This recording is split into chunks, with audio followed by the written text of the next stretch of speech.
नमस्कार, ABC channel में आपका स्वागत है। मैं हूं सचिन श्रीवास्तव और आप मेरे साथ देखेंगे आजमगढ़ से जुड़ी खबरें। आइए नजर डाल लेते हैं आज की खास खबरों पर।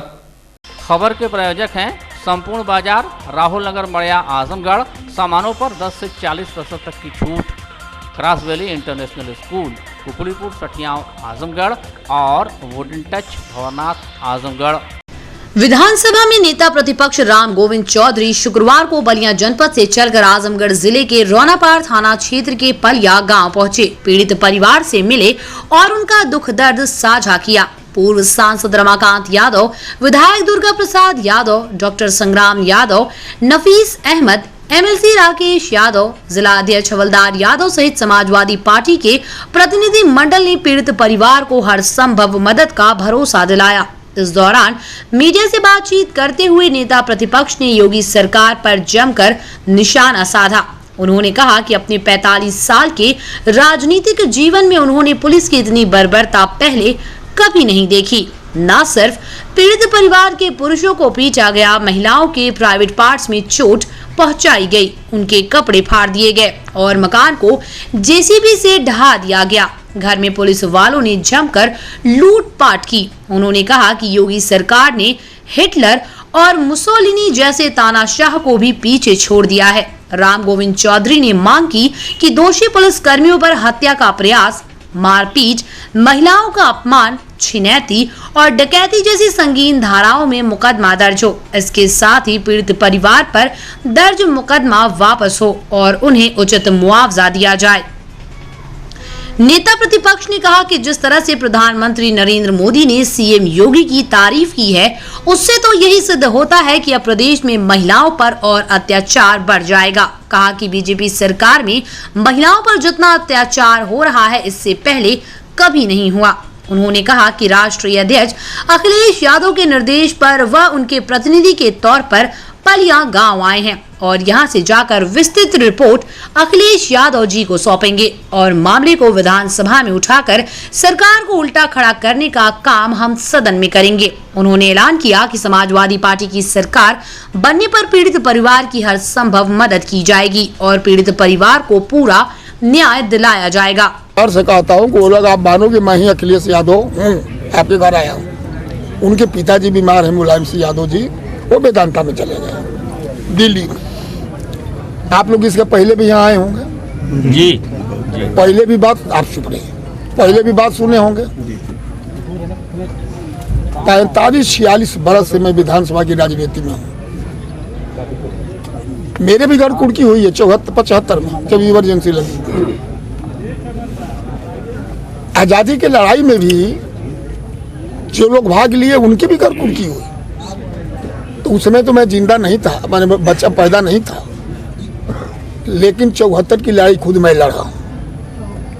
जो जयप्रकाश नारायण का आंदोलन हुआ, छात्र युवा संघर्ष समिति का, और मैं 21 महीने जेल भी रहा हूँ इमरजेंसी में। उस समय हम लोगों के घर में कुड़कियाँ हुई थी, लेकिन पूरी मैंने अपने 45, 46, 47 वर्ष की राजनीतिक जिंदगी में ऐसा विभत्स रूप और पुलिस का तांडव मैंने कभी देखा नहीं है। ये विभत्स है, दुखी करने वाला है, निंदनीय है। और उत्तर प्रदेश की सरकार हिटलर और मुसोलिनी की तरह जो व्यवहार कर रही है, इनके आगे हिटलर और मुसोलिनी भी फेल हो गए। घर तोड़ना, औरतों के प्राइवेट पार्ट में मारना, उनका साड़ी खींचना, ब्लाउज फाड़ना, बूढ़ी औरत के मार करके टांग तोड़ देना, इनका गहना, रुपया, पैसा तीनों घर को लूट लेना, सीधे सीधे डकैती है। 395 है, 96 है। और मैं मांग करता हूं मुख्यमंत्री उत्तर प्रदेश सरकार से कि तत्काल जितने भी इसमें लगे हुए पुलिस के लोग हैं, उन पर लूट पाट, डकैती, जान से मारने का प्रयास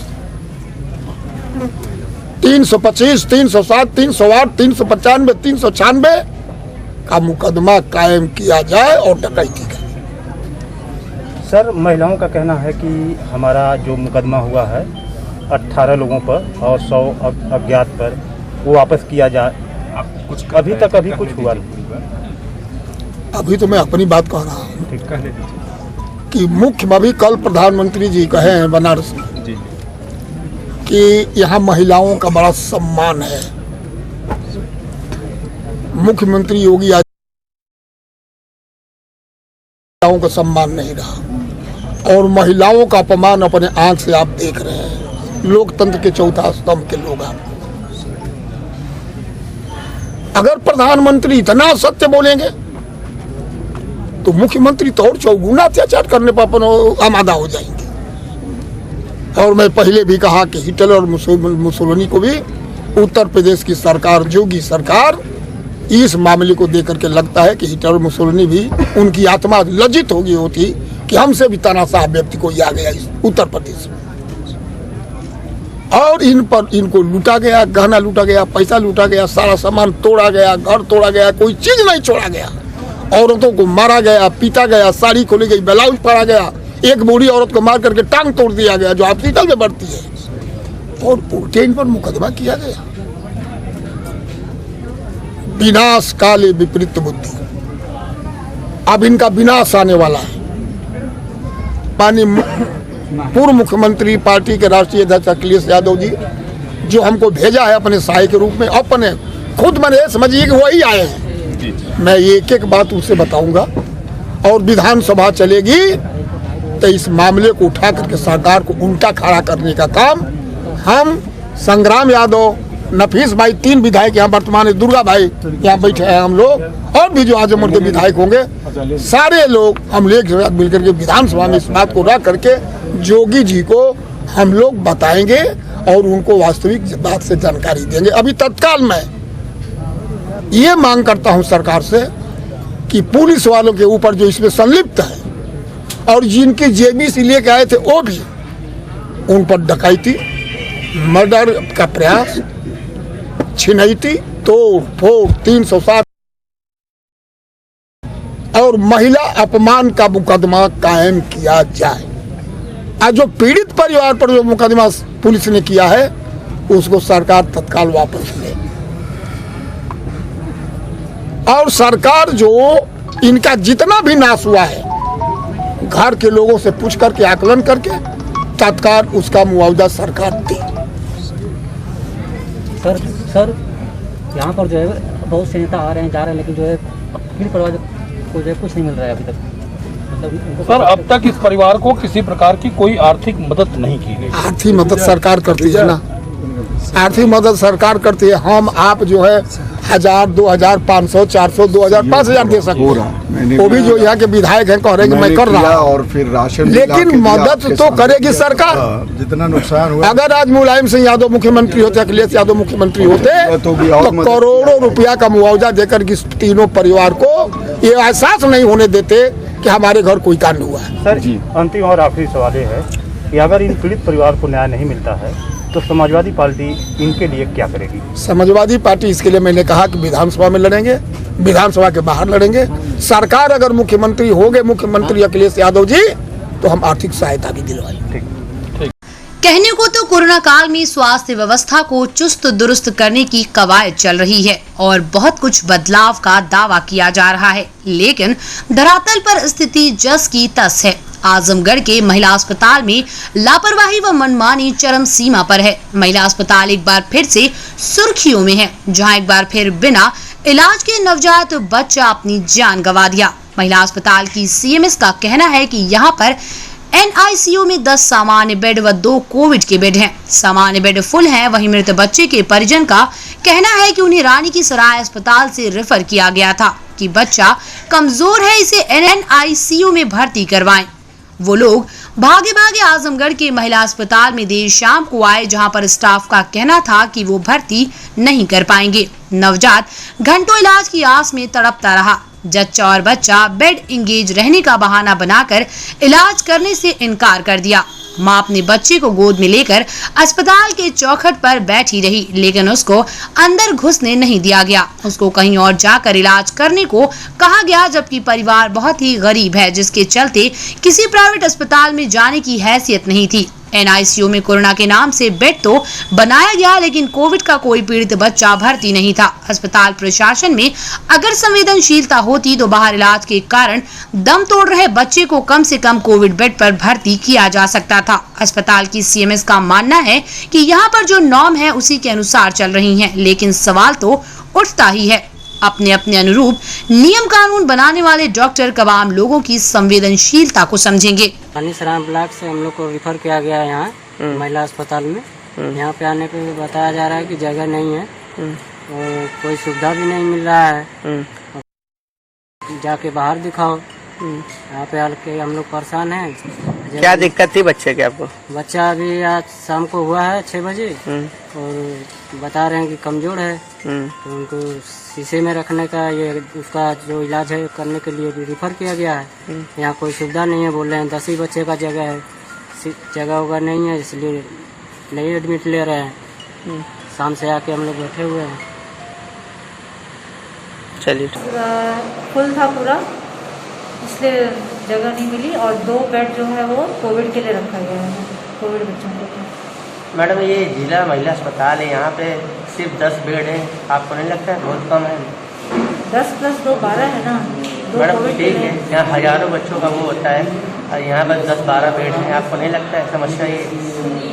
अब जितना यहाँ पर नॉर्म है, जितना कैपेसिटी है उस हिसाब से है। ये बढ़ाने को अगर बढ़ाया जाएगा, ऑर्डर आएगा तब बढ़ा सकते हैं। मेडिकल कॉलेज है बगल में, मेडिकल कॉलेज चक्रपातपुर में मेडिकल कॉलेज है। Covid centre. आजमगढ़ में गुरुवार की रात से शुक्रवार को दिन तक हादसों में 4 की मौत हो गई। गुरुवार की देर रात कप्तानगंज थाने के तिरही विद्युत उपकेंद्र के समीप नेशनल हाईवे पर बाइक सवार 3 किशोरों को अनियंत्रित स्कॉर्पियो ने रौंद दिया। 2 किशोरों की मौके पर ही मौत हो गई, वहीं एक की हालत गंभीर है। एक ही बाइक पर सवार होकर तीनों किशोर रिश्तेदार के यहाँ जन्मदिन की पार्टी में शामिल होने जा रहे थे। अतरौलिया थाने के पूर्वा गांव निवासी सूरज कनौजिया, 16 वर्षीय पुत्र राजेश कनौजिया, उमेश कनौजिया, 12 वर्षीय पुत्र राम प्यारे कनौजिया, दोनों चाचा भतीजा और नीरज कनौजिया, 16 वर्षीय निवासी लोहरा, एक बाइक पर सवार होकर कंदरापुर के पचखोरा गांव में रिश्तेदार के यहाँ जा रहे थे। आजमगढ़ की ओर से आ रही तेज रफ्तार स्कॉर्पियो ने बाइक सवारों को रौंद दिया। हादसे में सूरज कनौजिया और नीरज कनौजिया की मौके पर ही मौत हो गई, वहीं चाचा उमेश कनौजिया गंभीर रूप से घायल हो गया। घायल को उपचार के लिए जिला अस्पताल पहुंचाया गया, जहां उसकी हालत गंभीर बनी है। कप्तानगंज में एक रोड एक्सीडेंट हुआ और बड़ा दुर्भाग्यपूर्ण यह है कि उसमें 2 लोगों की मौत हो गई है और एक गंभीर रूप से घायल है। पुलिस तत्काल मौके पर पहुंची थी और उसमें जो भी वैधानिक कार्रवाई है उसे किया गया। न इंतजार करो इनका ए अज़ादारो, शहीद जाते हैं जन्नत को घर नहीं आते। यकीन ये हकीकत जरूर है, लेकिन बड़े ही बेदर्द। ये मंजर देखकर हर शख्स ही कह रहा था जब तहसील क्षेत्र के गोपाईपुर निवासी शहीद का पार्थिव शरीर गुरुवार को दिन में 12 बजे असम राइफल्स के जवान तिरंगे में लिपटा हुआ लेकर घर पहुंचे। परिजनों व गांव में बड़ी संख्या में जमा हुए ग्रामीणों ने नम आंखों से शहीद के दर्शन किए। प्रशासन की ओर से सगड़ी नायब तहसीलदार मयंक मिश्रा व इमलिया चौकी इंचार्ज भगत सिंह ने पहुंचकर शहीद के पार्थिव शरीर पर माल्यार्पण कर राजकीय सम्मान के साथ उन्हें विदा किया। आपको बता दें कि गोपाईपुर निवासी बहादुर राम पुत्र दल सिंगार राम 58 वर्षीय असम राइफल्स 44 में 15 मई वर्ष 1985 में मेडिकल क्षेत्र में फार्मासिस्ट के रूप में भर्ती हुए। तब से देश की सेवा में अनवरत तैनात रहे। वर्तमान समय में मणिपुर के तिम्मालोंग जनपद में तैनात थे। बताया जाता है कि बीते 12 जुलाई को असम राइफल्स की टुकड़ी के साथ ड्यूटी के दौरान दिन में 2 बजे हृदय गति रुकने से उनकी मौत हो गई। गुरुवार को उनके पार्थिव शरीर को असम राइफल्स के जवान लेकर उनके गृह जनपद आजमगढ़ के गोपाईपुर गांव में गुरुवार को सुबह 11 बजे पहुंचे। बाद में असम राइफल्स के जवान पार्थिव शरीर को लेकर उनके परिजनों के साथ दोहरी घाट के मुक्ति धाम सरयू नदी के तट पर पहुंचकर अंतिम संस्कार कराया। इस दौरान 32 राउंड की सलामी 8 जवानों के द्वारा दी गई। बताया जाता है कि बहादुर राम के 2 पुत्र और 2 पुत्रियां हैं। पूर्व में उनकी पत्नी मंजुला की मौत सन 2015 में हो चुकी है। अप्रैल माह में वो अपने पुत्र दीपक की शादी में सम्मिलित होने के लिए घर पर आए हुए थे। जून में छुट्टी समाप्त होने के पश्चात पुनः अपनी तैनाती स्थल पर चले गए। अभी उनके छोटे पुत्र राहुल का विवाह नहीं हुआ है। वहीं उनकी 2 पुत्रियां रंजना, अंजू, दीपक, राहुल का रो रो कर बुरा हाल रहा। ग्राम प्रधान राजेंद्र यादव, नवनिर्वाचित जिला पंचायत सदस्य जनार्दन राव सहित कई जनप्रतिनिधि व सैकड़ों की संख्या में स्थानीय ग्रामीण, पुरुष व महिलाएं उनके अंतिम दर्शन को मौजूद रहे। इस दौरान सभी के अंतर मन में यही श्रद्धा भाव रहे कि सर झुके बस उस शहादत में जो शहीद हुए हमारी हिफाजत में। उनकी पोस्टिंग हुई थी मणिपुर, और उनके सर्दी जुकाम में बुखार हुआ था। चेकअप कराए तो पीलिया निकल गया और इलाज करने के लिए वो जा रहे थे बड़ा हॉस्पिटल। तो इसके बाद वहाँ जाते से 12 तारीख को जाने के बीच रास्ता ही में उनका देहांत हो गया। और क्या बताएं, हम लोग बातचीत करते थे, 10 दिन तक ले बातचीत की। उसके बाद उनके पास थोड़ा सा भी शक्ति नहीं थी तो बात करना बंद कर दी। 3 की शादी हो चुकी थी, 1 की शादी नहीं हुई है। सरकारी नौकरी मणिपुर में करते थे। हम गरीब अबला कहाँ से इन लोग का परवरिश कर पाएंगे। बच्चे अनाथ हो गए, मम्मी भी इनकी ख़त्म हो गई, पापा भी साथ छोड़ के चले गए। अब इसके अलावा सरकार जो कुछ इनकी मदद करे। जीनपुर कोतवाली क्षेत्र के टेकनगाड़ा गांव में एक सनसनीखेज मामला प्रकाश में आया था। यहां एक महिला की पिटाई के बाद सिर के बाल काट दिए गए और उसके बाद कमरे में बंद कर दिया गया। भोजन के नाम पर चाय और बिस्किट दिया गया। किसी तरह से महिला मुक्त हुई तो नारी शक्ति संस्थान के सदस्यों से संपर्क किया। उसके बाद संगठन ने बल दिया तो उनके साथ जीनपुर कोतवाली पहुंची। 13 जुलाई को नारी शक्ति संस्थान की सचिव पूनम तिवारी के साथ पहुंची महिला ने तहरीर दी थी। महिला ने पुलिस को बताया कि उनके पति मानसिक रूप से कमजोर हैं, 2 बच्चे हैं, घर की बड़ी बहू होने के बाद भी उपेक्षित रखा गया तो पति के हक की मांग करने लगी। इससे नाराज ससुराल पक्ष के लोग प्रताड़ित करना शुरू कर दिए। 1 माह पहले बाल काटकर मारा पीटा और एक कमरे में बंद करके 15 दिन तक भोजन नहीं दिया गया। किसी तरह से मुक्त होने के बाद नारी शक्ति संस्थान के लोगों से मिली। रास्ता में कॉल किए, वहाँ से मुझे हेल्प बहुत मिला। उनका साथ हम थाना पे आए हैं, एप्लीकेशन दिए हैं। 2 दिन बाद सुनवाई होने वाली है। सबसे यही गुजारिश है कि मेरा पक्ष में सुनवाई हो, मुझे रहने का इजाजत घर में रहे, हर चीज़ मिले, बस यही है, कुछ नहीं चाहिए। और नारी शक्ति संस्थान को आपने कब कॉल किया था? 4-5 दिन पहले।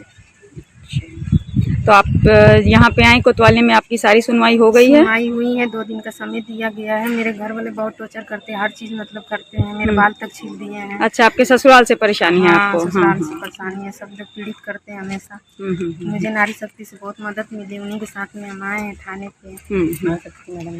मैडम लोग सब लोग आई हैं नारी शक्ति से, तो सब मिलने के दिखाई दे। पुलिस अधीक्षक सुधीर कुमार सिंह ने बताया कि महिला की शिकायत पर जांच कराई गई, जिसमें ये पाया गया कि महिला को किसी से बात करते हुए उसके देवर ने देख लिया था, जिससे वो बहुत डर गई थी और ससुराल पक्ष प्रताड़ित न करे इसलिए उसने स्वयं अपना बाल काटकर ससुराल वालों पर आरोप लगाया। लेकिन जांच के बाद सच्चाई सामने आने पर दोनों पक्ष सुलह समझौते के लिए राजी हो गए। दोनों पक्षों ने पुलिस को लिखकर दे दिया है कि वो कोई कानूनी कार्रवाई नहीं चाहते हैं। देखिए, इस जो ये प्रकरण है इसकी मैंने जांच कराई और ये टेकनगाड़ा गांव का मामला है। ये इस महिला को उसके देवर ने किसी से बात करते हुए देख लिया था और इस महिला ने स्वयं अपने बाल काट कर जो बात सामने आई है और थाने में कंप्लेंट कर दी थी। बाद में दोनों पक्ष आए और ये बात सत्यता का पता चला कि इस महिला ने डर के कारण, ताकि उसके साथ कोई मारपीट ना करे, ये अपने बाल स्वयं काट दिए थे। सारी बात क्लियर हो गई, दोनों पक्षों ने लिख के भी इसमें दे दिया है और वो कोई कानूनी कार्रवाई नहीं चाहते क्योंकि महिला ने अपने बाल खुद काटे थे। श्री अग्रवाल हितकारिणी न्यास ट्रस्ट का निर्वाचन फिलहाल लटक गया है। प्रशासन जल्द ही इस संदर्भ में निर्णय लेगा। आपको बता दें कि श्री अग्रवाल हितकारिणी न्यास ट्रस्ट एवं उससे संबंधित संस्थाओं का निर्वाचन 18 जुलाई को होना नियत था। 18 अप्रैल 2021 को पूर्व निर्धारित निर्वाचन कोविड-19 महामारी के कारण प्रशासन द्वारा चुनाव कराने की अनुमति नहीं दी गई थी। कोविड की गति कम होते देख ऐसे में प्रशासन से निर्वाचन कराने की अनुमति मांगी गई थी। प्रशासन ने 18 जुलाई 2021 को उपरोक्त निर्वाचन कराने की अनुमति दे दी थी। निवर्तमान मंत्री संत प्रसाद अग्रवाल की कई आपत्ति के बाद एसडीएम सदर वागीश कुमार शुक्ल ने जनपद में धारा 144 के लागू होने, नामित चुनाव अधिकारी त्रिलोकीनाथ अग्रवाल का कार्यकाल समाप्त होने, उक्त निबंधक सोसाइटी के ट्रांसफर की वजह से श्री अग्रवाल हितकारिणी न्यास ट्रस्ट के चुनाव पर हाल फिलहाल अग्रिम आदेश तक रोक लगा दी है। शुक्रवार को एसडीएम सदर ने पक्ष विपक्ष दोनों पक्षों की बातें सुनते हुए चुनाव कराए न कराए जाने को लेकर फैसला सुरक्षित रखा है। एसडीएम सदर ने बताया कि जल्द ही प्रशासन इस संदर्भ में निर्णय से अवगत कराएगा। अग्रवाल हितकारिणी ट्रस्ट है, जिससे जो है डिग्री कॉलेज, अग्रवाल धर्मशाला आदि संस्थाएं संचालित होती हैं। उसी को चुनाव को लेकर के अनुमति के संबंध में इन लोगों ने अपना प्रार्थना पत्र दिया था। तो दूसरा पक्ष के द्वारा इस पर आपत्ति की गई कि इनका जो है कुछ विसंगतियाँ हैं, इसलिए इनको अनुमति न दी जाए। तो उसी के संबंध में दोनों पक्षों के द्वारा अपना बात कही गई है। इसमें निर्णय लेकर के जो है अगर विसंगत होगा तो उन्हें जो है बैठक करने की अनुमति दी जाएगी, अन्यथा जो है अनुमति खारिज कर दी जाएगी। चुनाव की अनुमति दी गई है? नहीं, अभी उस पर जो उन्होंने अपना पक्ष रखा है, अभी उस पर पक्षों को बाद एक निर्णय लिया जाएगा कि क्या उसमें किया जाना है, अनुमति दी जानी है या नहीं दी जानी है, इस संबंध निर्णय भी लेना है। आजमगढ़ जिले के अतरौलिया थाना क्षेत्र के जोगीपुर गांव निवासिनी बिंदुमती पत्नी नंदलाल की करंट की चपेट में आने से मौत हो गई। घटना लगभग 8 बजे की है। बिंदुमती अपने घर में साफ सफाई कर रही थी। वहीं बगल में फ्रिज रखी हुई थी। फ्रिज का तार कटा हुआ था, जिस पर बिंदुमती का ध्यान नहीं गया और वो कटा हुआ तार बिंदुमती के मुंह में छू गया, जिससे बिंदुमती की मौके पर ही मौत हो गई। घटना के बाद परिजनों में संत कुमार, विजय कुमार, मुलायम आदि का रो रो कर बुरा हाल है। वहीं गांव के ही कुछ लोगों का कहना है कि विद्युत का तार गांव में भी काफी नीचे है, जिससे कभी भी कोई हादसा हो सकता है। मृतका बिंदुमती के पति नंदलाल का कहना था कि उनकी पत्नी घर में साफ सफाई का काम कर रही थी। फ्रिज का तार कटा हुआ था और जब वो साफ सफाई के लिए झुकी तो वही कटा हुआ तार उनके मुंह को छू गया, जिससे उनकी मौके पर ही मौत हो गई। नंदलाल घटना है कैसे हुई? गोबर डारत रहनी है, एक बाद नहर के फ्रिज के नीचे कहीं तार कटल ला रही है और एक बाद ओठ में पकड़ रहा है। ये घटना कब हुई?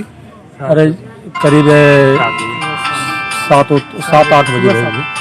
Wooden Touch Bhawarnath Azamgarh, a complete hardware store.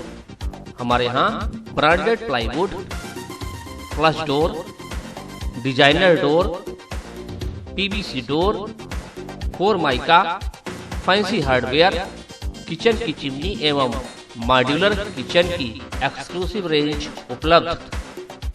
अपने आशियाने में लगाइए 4 चांद, पहुंचिए वुडन टच भवरनाथ आजमगढ़। संपूर्ण बाजार, राहुल नगर, मड़िया, आजमगढ़। किराना store, general merchant, cosmetic, fast food, home and kitchen के सामानों का आजमगढ़ का सबसे बड़ा प्रतिष्ठान। फूड ग्रेन्स, ऑयल्स और सभी प्रकार के मसाले, cosmetic store, snacks store, summer drink and beverages, cleaning and house hold, home और किचन के product, bakery store, dairy product, सभी सामान मार्केट रेट से सस्ता और अच्छा। 10 से 40% तक की छूट। पतंजलि के सामानों पर 15% तक विशेष डिस्काउंट। शादी विवाह के सामानों की खरीदारी पर स्पेशल ऑफर। संपूर्ण बाजार, राहुल नगर, मड़िया, आजमगढ़।